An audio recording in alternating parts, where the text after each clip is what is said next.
வணக்கம். சில சமயம் பாருங்களேன், ரொம்ப சிம்பிளான சில வார்த்தைகள் நம்ம வாழ்க்கையோட மிகப்பெரிய ரகசியத்தையே திறந்து காட்டிடும் இல்லையா? வாங்க, இன்னைக்கு நாம மாமுனிவர் அகத்தியர் சொன்ன அப்படிப்பட்ட ஒரு சக்தி வாய்ந்த வாக்கை எடுத்து அதுக்குள்ள ஒளிஞ்சிருக்கிற ஆழமான ஞானம் என்னன்னு பார்க்கலாம். இதோ அகத்தியரோட அந்த ஞான வாக்கு இதுதான். அப்படே நன்முறையாகவே பரந்த மனதை வையுங்கள், இதில் இல்லம் அமைத்து கொண்டால் யாராலும் ஒன்றும் செய்ய முடியாதப்பா. இந்த வார்த்தைகளை நல்லா கவனிங்க.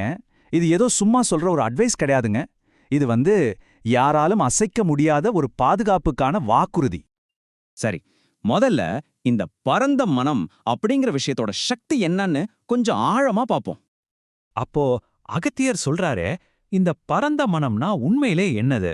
அதுக்கு என்னதான் அர்த்தம்? யோசிச்சு பாருங்க. ஒரு குறுகிய மனசு எப்படி இருக்கும்?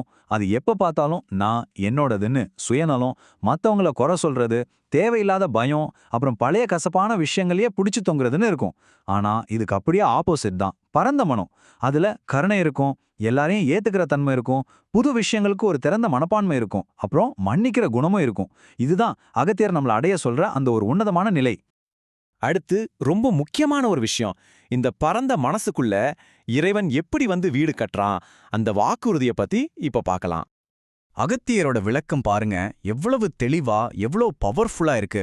பரந்த மனம்ங்கிறது வேற ஒண்ணுமே இல்ல, அதுவே இறைவனோட இல்லம், அதாவது கடவுளோட வீடு. அடடா, இதை விட நேரா, இதை விட ஆழமா ஒரு உண்மையை சொல்ல முடியுமா சொல்லுங்க? அப்படின்னா என்ன அர்த்தம்? உங்க மனசு எப்போ விசாலமாகுதோ பெருசாகுதோ அப்போ அதுவே ஒரு கோவிலா மாறிடுது. தெய்வீக சக்தி தங்குற ஒரு புனிதமான இடமா மாறுது. இது ஏதோ கவிதைக்கு சொல்ற விஷயம் இல்லைங்க, இது ஒரு ஆழமான ஆன்மீக உண்மை. கடவுள் வெறும் கருங்கல் கோவில்கள்ல மட்டும் இல்ல, கள்ளங்கபடம் இல்லாத பரந்த உள்ளங்கள்லயும் குடிகொள்றான். இங்க பாருங்க, அகத்தியர் ஒரு சிம்பிளான 3 ஸ்டெப் ஃபார்முலா மாதிரி நமக்கு சொல்றாரு. ஸ்டெப் 1, முதல்ல உங்க மனசை பெருசாக்குங்க, பரந்த மனதை வளர்த்துக்கோங்க. ஸ்டெப் 2, அப்படி செஞ்சா அதோட விளைவா கடவுள் தானா உங்க மனசுல குடியேறுவாரு. அப்புறம் என்ன, ஸ்டெப் 3, கடவுளே உங்களுக்குள்ள இருக்கும்போது உங்களை யாரால என்ன பண்ண முடியும்? உங்களை ஜெயிக்கவே முடியாதே, நீங்க தெய்வீக பாதுகாப்புல இருப்பீங்க.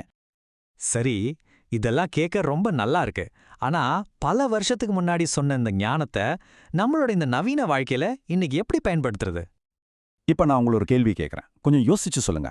உங்க மனசு முழுசா விரியறதுக்கு, பெருசாகிறதுக்கு எது தடையா இருக்கு? உங்க கோபமா, இல்ல பொறாமையா, இல்ல உள்ளுக்குள்ள ஒளிஞ்சுக்கிட்டு இருக்கிற பயங்களா? அந்த தடைய நேர்மையா நீங்க கண்டுபிடிக்கிறீங்க பாருங்க, அதுதான் இந்த ஞானத்தை நோக்கிய உங்களுடைய முதல் படி. இந்த ஒரு ஆழமான சிந்தனையோட நாம இந்த விளக்கத்தை நிறைவு செய்வோம். மூலத்துல சொன்ன அதே அர்ப்பணிப்பு வார்த்தைகளோட. சர்வம் சிவார்ப்பணம்.